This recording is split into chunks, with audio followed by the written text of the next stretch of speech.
Hello, book lovers. Welcome to Must Love Books.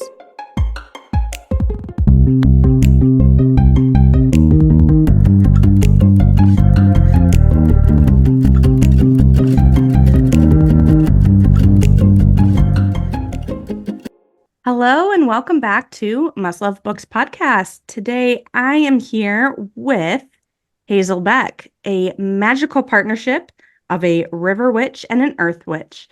Together, they have collected 2 husbands, 3 familiars, 2 children, 5 degrees, and written around 200 books. As one, their books will delight with breathtaking magic, emotional romance, and stories of witches you won't soon forget. So let's welcome Hazel Beck, the authors of the Witchlore series, as we celebrate the release day of Truly, Madly, Magically. Hello and welcome. Hi. So nice to be here. I am so happy to have you both on here, and I'm going to allow you both a moment to introduce yourselves, the partnership that created Hazel Beck. Well, Nicole, would you like to tell the story of our union?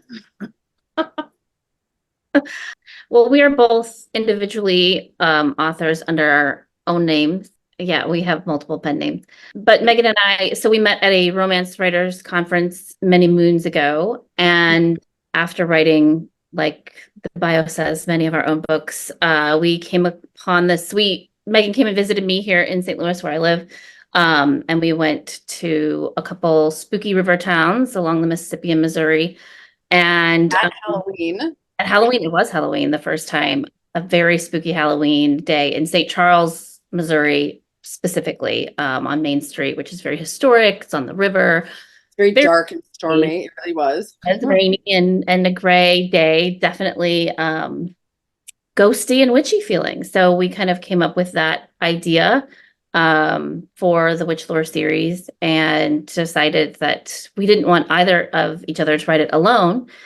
Because we love actually, because I am a coastal person, I said I am going to write a paranormal and set it in St. Charles, Nicole, and she said I will kill you. So we decided we would write it together. I would not like to write about the Midwest with my coastal nonsense without her guidance. Yes. So that is what we did. A partnership built on a mutual love for spookies and on threats. Yes, as all good relationships are. As all good relationships are, absolutely. So today we have the release of the 3rd book of the Witchlore series. But for any listeners who are new to your novels, can you start us from Small Town Big Magic and just give us a little bit of what this story is about? I would say that Small Town Big Magic is, we like to think that any of the books are a great entry point to the series. And we work to make sure that people can jump in. And it's always interesting to, see reviews and see some people found it easy, some people didn't, but we think you can jump in. The great thing about the first book is the main character is also jumping in. So she's a young woman living in a river town, very much like St. Charles, called St. Cyprian. And she's the youngest Chamber of Commerce president of that town. She's very proud of that. She is very civic-minded, she's a very upbeat, enthusiastic person, and she finds out that it turns out that she is a witch. And not only is she a witch, but everyone in the town that she knows and all her friends are witches too. And for various reasons, they've been keeping that from her, and her coming to that realization and then figuring out what to do with that is pretty much the spine of the whole series. So that's how the whole series starts, is her discovering herself, and then what she and her friend group do to deal with, the reasons why she couldn't remember, and how that sort of unfolds throughout the series, because it involves, big bads and magical shenanigans and, fights and terrible creatures. And of course, love and all that sort of good stuff. I love it. And then the 2nd book, the sequel, is Big Little Spells. And so Big Little Spells takes place right after Small Town Big Magic ends. Like you're good. The minute you finish Small Town Big Magic, you will want to jump into Big Little Spells. I mean, some people wait a year for that. So. But now you have to. But we do change point of views. Each book is told from the point of view of a different heroine in the book. So In the second book, it's the first heroine's sister. And there's like an overarching plot point about, the big bad, the evil. So they're fighting that through all what will eventually be 4 books. But there's a romance that's finished in each one. And so, in the second one, our heroine has to contend with a icy immortal and, what's going on in their little town, and she's been exiled. So she has come back to town. So she is also kind of learning about what she's missed while she's been away. So that's why I kind of feel like any place is a good place to jump in, because all the heroines are coming at it from sort of a different point of entry anyway. And then the third book is someone who's been on the page the whole time in the first 2 books. And she sort of wakes up one morning with a driving need to figure out what's going on in her life. So we sort of follow the process of how she does that. And it too involves a whole lot of magical shenanigans and a lot of interpersonal stuff. And I don't know, these books are so much fun to write. Everyone always asks us how we do it, and we can talk about that later, but mostly they're just so much fun to write. And we have had a pretty surprisingly unified vision for them from the start. The whole process has felt really magical. So each of these characters getting 4 different ways to tell this story, because we have written the 4th one already, it's just been great. So we hope that readers enjoy this ride in all its different forms. It's been really fun to, again, do it from 4 different directions, which you don't often get to do as writers. So it's been fun for us. We love seeing that readers love it too. Now, as a writing duo, how do you navigate the writing process? Well, I think, like Megan said about unified vision, that's really where we came from. We had this idea together, and we developed it in a back and forth way with our agents for over a year. So for over a year, we were going back and forth, writing different versions, trying to figure it out so that our agents would take it to publishers. And because they wanted it to be one voice. So we had to figure out how to do that. And all the things that everybody reads, send a chapter back and forth, or one person write this chapter, or write different characters, and none of that worked. We had to literally figure out, we did write on top of each other. So that's what we do. And when we tell other writers that, they recoil in horror. And it would be horrifying, really, if it was anything but these books and anyone but Nicole, I think. Because there was a point at which we turned off track changes, which was actually a huge moment. Because once you stop looking for what, like, your precious words were taken out, you just see the voice that you're creating. And so the more we do that, so I don't even think we really use track changes much at all, unless we're responding to editorial notes or something, because it doesn't matter. If the sentence reads well, I don't care if she wrote it or I wrote it. And often at this point, I don't even know anymore who wrote what, because it starts with one person and then the other person adds on, and we just go back and forth. And by the time the book is out, some people compliment us on, there are certain moments that I know she wrote because they're so good and I wish I had. But other than that, people say, "Oh, this is so great." And you're like, "Thank you." It's a very collaborative process. And, but because we had that year to figure out what it was going to be, it's been very easy to write all 4 books, because we knew who the characters were, and we're both very character driven authors. So that was just a natural thing. Like, if you understand the characters, you're not really going to disagree on the direction that they're going in, because you both understand who they are. I don't think we've ever had disagreements on anything. Sometimes we're like, should we do a little more of this here or a little more of that there? And then sometimes because we chose to do this big overarching story, I would say that in the 4th book, it was like, how do we balance plot with the emotional stuff we want to do without it being 600 pages? Only because they won't sell that, because we could have. But yeah, I don't recall we have never had a sort of character throwdown. We've never said, "Oh no, this scene has to go this way."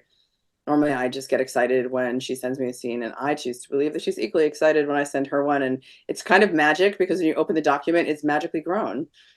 So what you want as a writer, like the elves came and, doubled your work overnight. It's quite nice. Honestly, in regards to word counts, that sounds like a dream come true. Just being able to open, seeing more words written. I know, and then you go back to your own work and you're like, oh no, it's the same amount of words that I remember. That's terrible. Yes, where are the little writing elves for the personal projects? Exactly.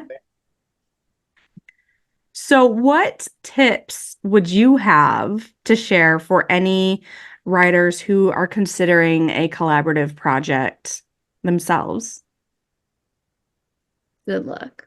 So I Good think luck. one of the most important things is to figure out what, so we had actually done a bunch of projects before, and not in which we wrote as one voice, but in which we had our own stuff in anthologies or joint projects and so on. We'd actually done a bunch of that. We also read each other's work anyway, all the time. So we had a very good sense of how we engage with story, how we talk about it. And I would say being in a lot of group projects, the most important thing is, as far as I can tell, there's two really main kinds of writers. One who have to know every single detail about their character before they start writing.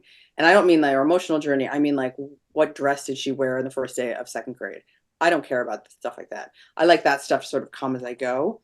And so Nicole and I are more similar that way. We have a sense of their emotional journey, and then the details of the journey can come along later, depending on the story. You know, if it's more of a straight romance. Nicole is actually an amazing mystery writer. So she is actually fantastic with plot. So she can weave that in better. I'm like, oh, is there a plot? Someone has a feeling.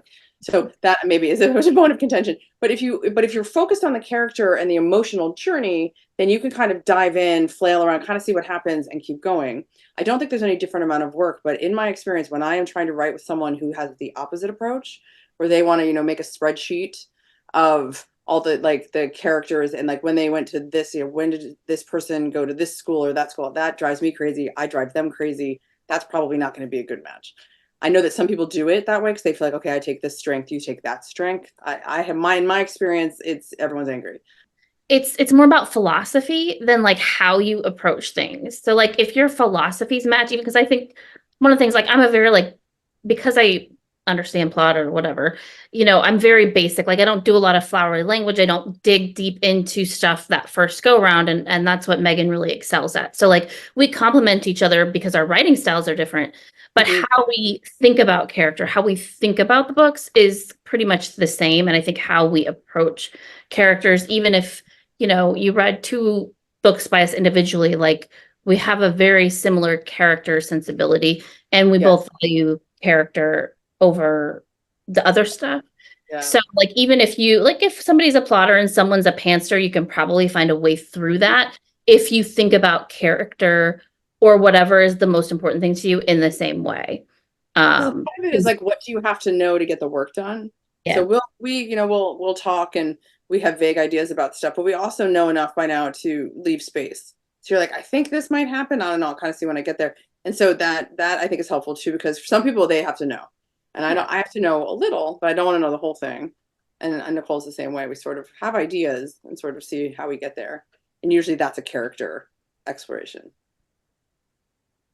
And you can't, I don't think you can change your philosophy or your approach. That's kind of like what makes you the writer that you are. That's sort of the foundation. You can change a ton of things.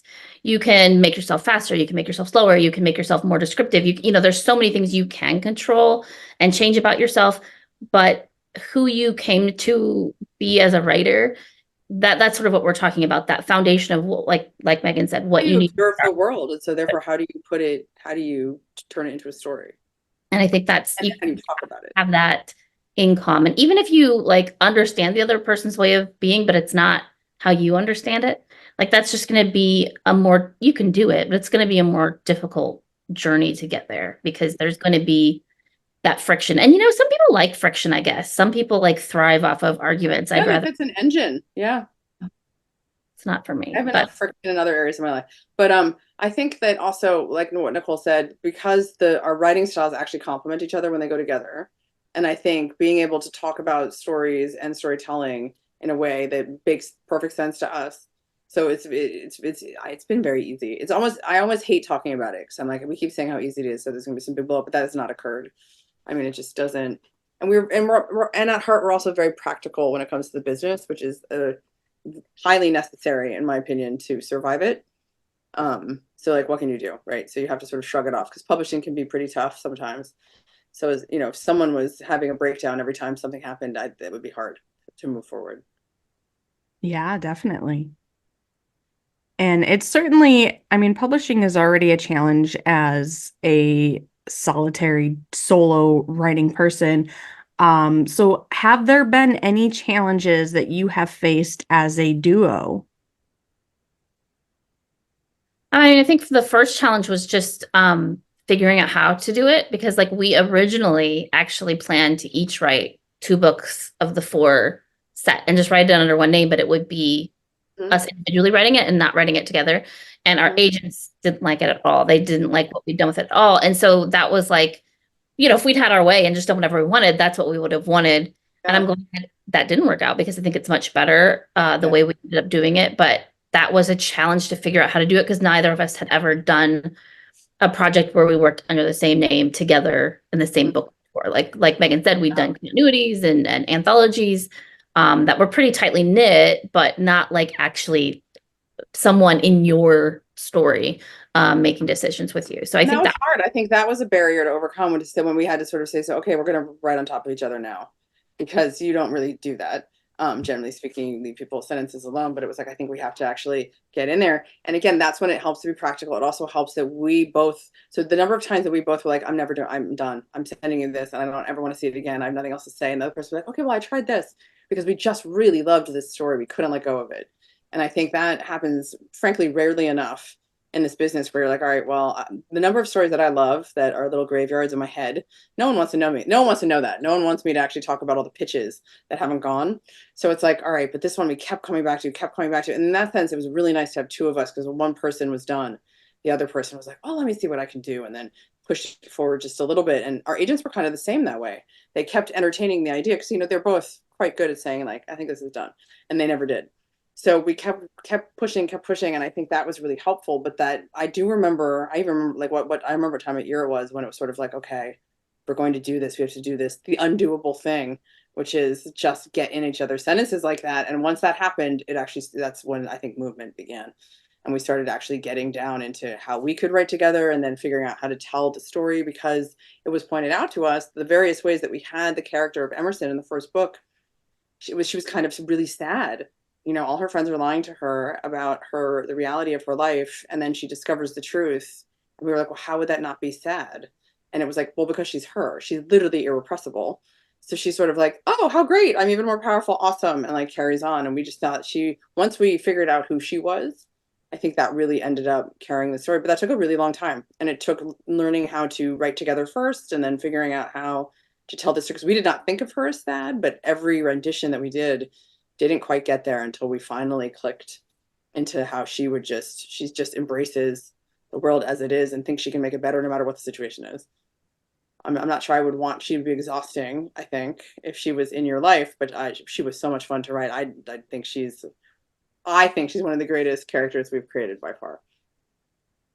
Which really brings me into my next question, which is, do you each have your own favorite characters from the series?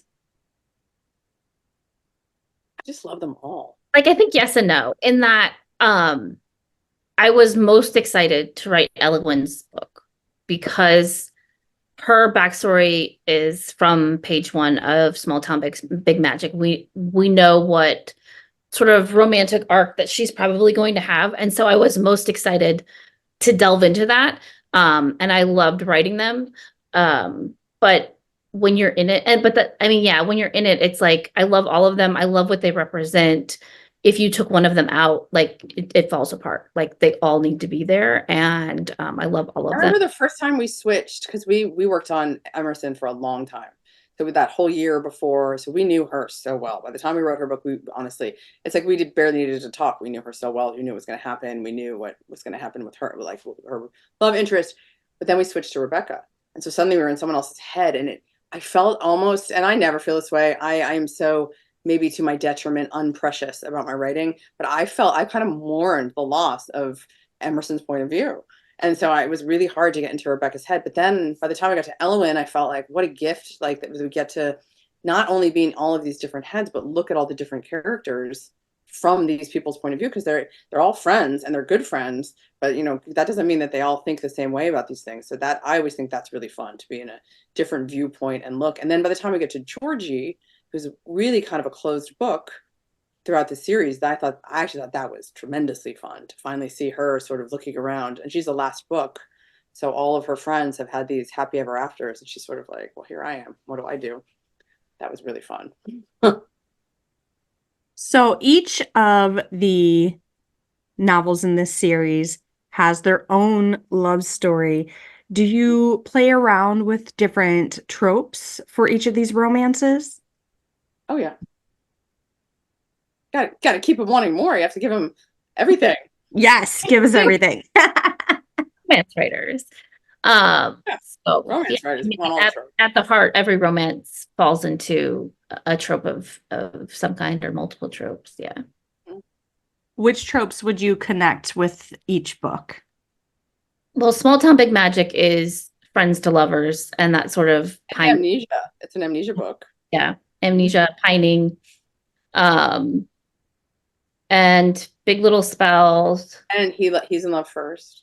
Yeah, and sort of secretly in love with her. Big Little Spells, enemies sort of to lovers. I mean, he's an immortal. I feel like that's a trope all on its own. It's a bit of an age gap. Yeah. Yeah. Just a couple. Kind of vampire-y in that way. He's like immortal and evil in the past. Yeah. Sort of morally gray. But like, what is that called? An anchor romance or something where she's the reason why he chooses to be better. Oh, yeah. Yeah, it's like an anchor. He's a gray character and she anchors him for sure.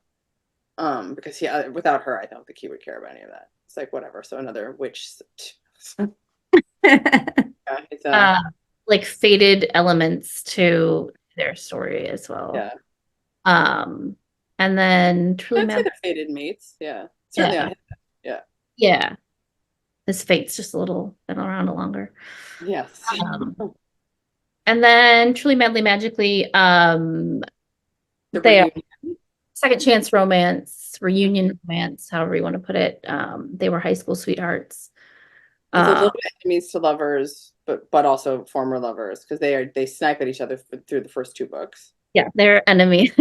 First two, sure.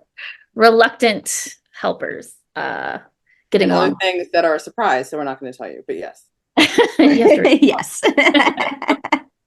No spoilers here. Yeah. And then the last one, what are the tropes in the last one?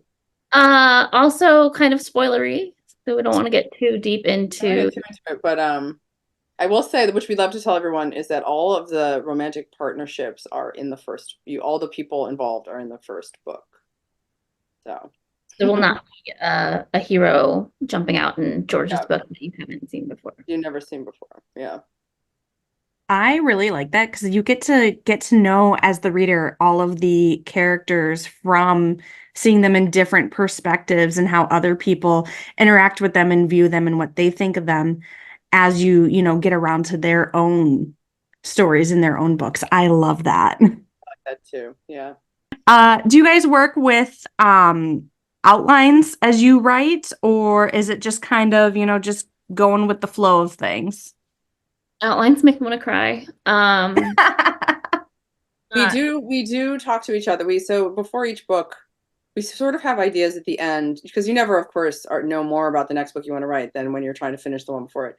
So towards the end of each book, we're like, oh, it has to happen. And so we use a program called Asana, which is some corporate thing, where we can put all the, because Google Docs is too unwieldy, in my opinion, for huge manuscripts and stuff. So anyway, so we can put all these details in. So we have like lists and lists and lists of things that we think are going to happen. And some of them do and some of them don't. And one of them, I, for some reason, put like 500 poems about something. I don't even know why I did that, but got to set a vibe. But anyway, so then we go through and like there's pictures, and sometimes when we're on book tours, for example, we're usually in the Midwest, so we see spooky things, throw it in there. And so we do that, and then when it's time to write the next book, we usually have a Zoom and talk about things and make some notes. And I would say we generally have another one halfway to 3/4 of the way through a book, and we're like, how are we ending this? That's usually how it goes. But we mostly just send stuff back and forth. Yeah, I would say like sometimes like when I'm sending a chapter to Megan, I'll be like, I think like XYZ should happen next. Like, what do you think? And then it's not an outline though. It's just like we're kind of like thinking. Someone said once, like if you are, so people with outlines want to know the entire map of the journey.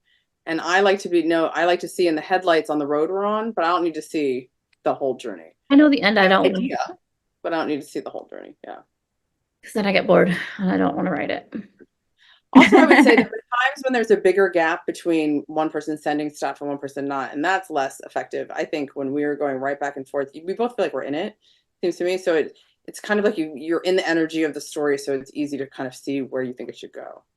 Yeah, we both have very busy writing schedules, so at times we haven't meshed up our ability to write at the same time, and that was definitely more of a challenge. And I think if you're looking to co-write, you kind of need to think ahead. Like that was just because we didn't know what we were doing, and we had to learn. And so, but like you kind of have to think ahead, like how are we going to schedule this if you're doing more than just writing together.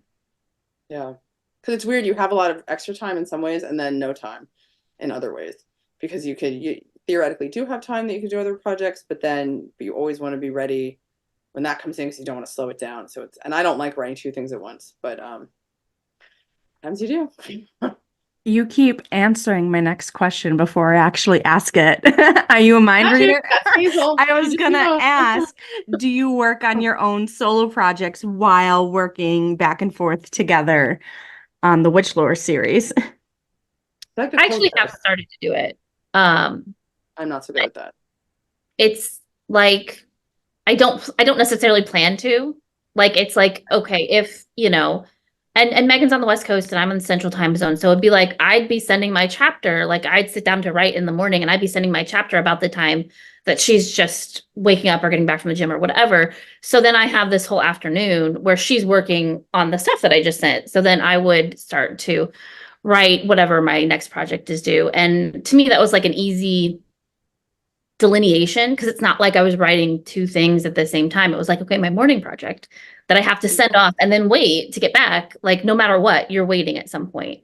So I would write like 1,000 words or something in an afternoon on my next project. But it was always projects that like we write category romance, which is very like you really know what the structure is going to be. So it wasn't like I was trying something new. It was like something that's very familiar to me and I know how to write and I know what my readers want from it. So it's easy, but I wouldn't like recommend doing it. That's just something that like if the scheduling all works out, I can do that. Yeah, and then we're really going well. So as she said, so she'll do her morning, I'll do my morning. Usually I send it back either afternoon or evening. She usually reads it that same night. And so then if there's something that she has a question, we can talk about it before she dives in the next time. So it really just feels like we're both, it actually works really well. When it's and the great thing is that like 8 times out of 10 it's working. So, those times that it's not, like it maybe slows you down a little bit. I can't tell you guys how much fun it is to be working on a book and then have new chapters presented to you and then you get to read it and it's not your words really, but it kind of is. And it's so, yeah. And then to see as the book goes along and as we get used to the character, as we start writing like each other too. So it's like as we both know exactly when Hazel happens. So at first we're sort of like, ugh, it's like that's a very Nicole sentence. That's very Megan. Let's take that down. Let's pluck that up. Right. And so we go along and then all of a sudden it's Hazel and we just start writing like that every time. It's really cool. It's really neat that you are able to blend your writing styles and create Hazel. You're right. It's alchemy. It is writing alchemy. Absolutely. Enough ego to like not be offended. Like the right amount of ego. Like I have all the confidence in the world in my own writing, but like not so much that I find it precious and that no one could enhance it. I think if you're going to get your feelings hurt about people messing with what you write, or you think every word has to be perfect and special in yours, like you're going to struggle to co-write because it is you really have to. You have to have an ego about the book. You have to have the confidence in what you're doing. Not being the ego about the story. To do it. Yeah. Because there's things Nicole does just way better than me, and that's just a fact. And so I'm never going to say, oh no, let me take a crack at that, and then, and vice versa. So I think that we are also, because we have also spent years reading each other's personal projects, we also know what those strengths are. So I think so much comes down to that we know each other so well. Mm-hmm. I just like I don't like if you'd only like been like friends with somebody or writing with someone for like a year, like I don't know how you would do that smoothly, and not that you could never do it, but it's I going don't to think take. it would be different. It would just be a different thing. You would Yeah, be. I mean, because we literally, in our bios, we've both written close to, we've both written over 100 books. So, of Megan's 100 books, 100 plus, much, much more plus than me. But I've read over half of them. And as she's read, and Like, probably, well, chapter by I chapter. don't know how many years we've been doing this, but we send each other I think it's chapters been 10 years. I think it's been literally 10 years. close to a decade, where every chapter I write, I send to Megan and our other friend, and vice versa. So we're reading everything that each other has written as it's being written for close to a decade. So that's like, She did like an online read or something that I saw put up, and I was like, oh, I didn't see that. Like, and it's very strange for there to be any work out there that Nicole has ever written that I haven't read, because I read it all. 100-word short story. Right. And I've gone back and read stuff from before we were sort of critique partners. Although when I say critique partners, we all have editors. So it's sort of like, did you know that you called it this and now they're in this city here? And oh, but other than that. You really mean to use his mother's name? And that's it. Are you aware? Are you aware? Way back in the day, of being a fan fiction writer as a teenager, I did a lot of fandom? What was your fandom? Primarily X-Men and Supernatural and Harry Potter. I love all of those things, but especially Supernatural. Yes, love it so much. And back in, the fan fiction writing days when I didn't have, a life or a job or any kind of adult anything, I did a lot of co-writing with friends. And we called it a round robin. And I don't know if that's like an official technical term or if we just made it up. We used to do that back in the day where we okay, so it is a thing that makes sense. Yeah, and we started with notebooks, and we would each write in the notebook, and then we'd pass it in between classes and write in it during class, and then pass it back at the next class and share them on the bus and everything. And that is the only way I have ever done any co-writing. We found a way to make the characters kind of mesh a little bit. We would always write with our own characters and from their own point of views, but with scenes involving each other's characters. And I'd say, it is kind of like a type of alchemy, learning how to incorporating that writing style and how those characters react to the things your own character is doing as you're writing. And I think that's something that I really love to see from co-written projects. And I just want to read more. I want more. Who are we to fight the alchemy, as Taylor Swift would say? Yes. I just think that it's good. And we're lucky because we love each other's. I love Nicole's work so much. And to be able to create work with her is amazing. And then all the things that are fun about being a writing duo is we're doing this together. We do all the things together. If it's never just me being like, I think that was me. And you're like, what's that mean? Yeah, oh, okay. If something happens somewhere along the line, or we get to experience, we go on these wonderful tours in the Midwest where we meet the most interesting characters and go to these wonderful towns and get to do it together, which is really fun because I've done that alone. It's not that much fun. It's fun to do the things, but then you're like sitting in a hotel. And it's just it's really great to be able to just do it all together, from being able to open a document in the morning and see twice the word count to being able to, have someone who's an instant ally in anything that's going on with the publishing side. And there's always another voice. It's always never just you talking about something. It's you and someone else, and you can bounce it all off each other. It's really great. Something that I was looking for, but it's just been great. Yeah. And, I think we complement each other well in terms of our weaknesses being the other's strengths, and vice versa, both in writing and in like dealing with the publishing and the touring and all of that. It's down to little things. She'll do the website, I do the social media. And that we didn't even talk about that. That's just sort of things that we're more comfortable doing, and it just works. And so our whole partnership is like that. Yeah. One of us is pretty much more comfortable doing something at any given time. Which makes it, I mean, that's honestly the perfect way to have any kind of partnership or relationship, is to really just balance each other out. And, the areas that one is not strong in, the other, can take over. And I just love that. And that's really, really shows an effective and strong partnership. I think so. I felt really lucky. Yeah. And all of us readers are also very lucky because we get to read it. I know. I think Hazel is a good thing. I mean, it's an exciting thing to be a part of, for sure. And we had no idea what would happen with that first book, and we got this just enormous response, enormous feedback, and that's it. It's just been writing that ever since. It's been really exciting. People are really into Hazel in a way that I honestly didn't know could sort of happen that organically. So that's been really fun. Now, when the Witchlore series comes to a close, will you work on another contributing project like this in the future? That's a goal. Hazel going. Yeah, we'd like to keep Hazel going and going. Yeah. Excellent. That's the real question that I was here for. Is there more Hazel? Will we keep getting more? Well, it's not entirely up to us, but yes, that is the plan. We sort of had to figure out, like, what is a Hazel Beck story? What is the Hazel Beck promise?